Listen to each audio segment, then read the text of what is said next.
at this holistically, we decided to develop a master plan or a framework program in 1997, where we take all the possibilities of geothermal and hydro and we evaluate them and categorize them on the basis of the environmental impact they have, regional development, the economical aspects of it, etc.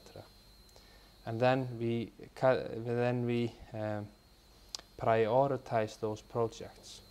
And this is to be presented to the Parliament in 2010. We have a total electric potential of 50 terawatt hours at 62 sites.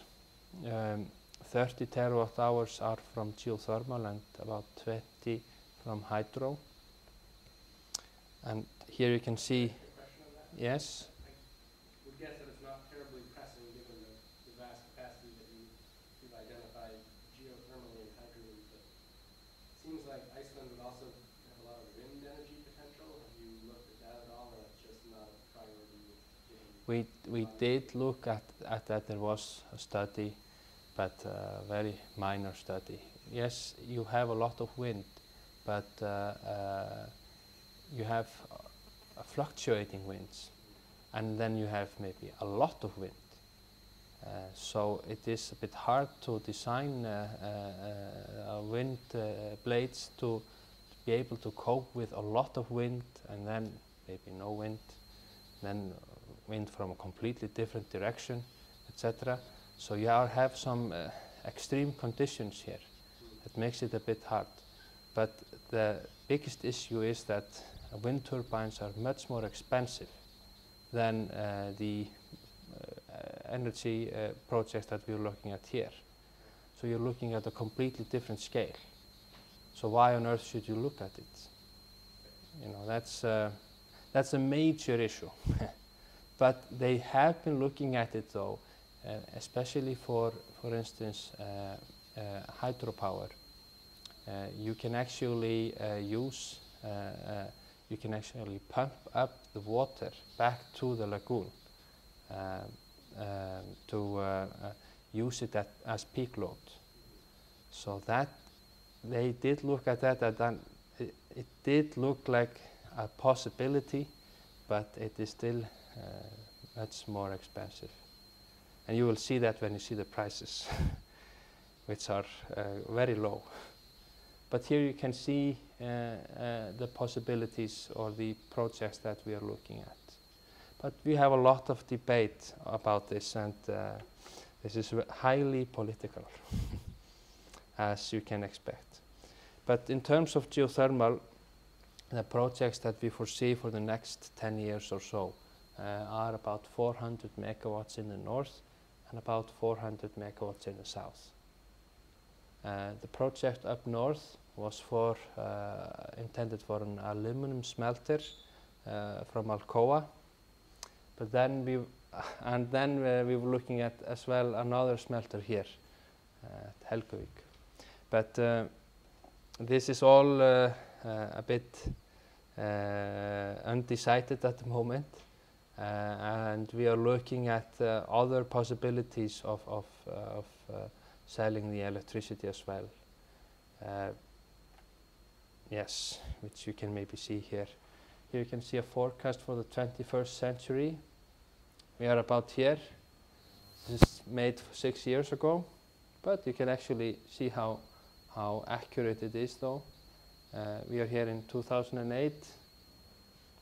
I told you about that we were generating 17 terawatt hours today, right? If I remember correctly, that's roughly what we expected in 2004.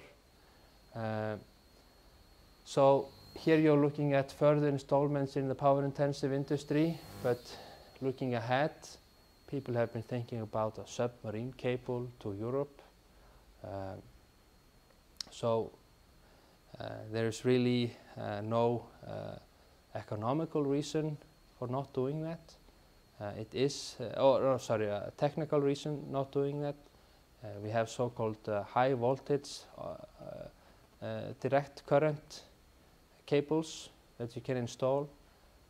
They can cope with the depth of the sea The distance is not that far, so there's no technical reason why Europe could not be connected to Iceland, or Iceland could be connected to Faroe Islands and then the UK or something.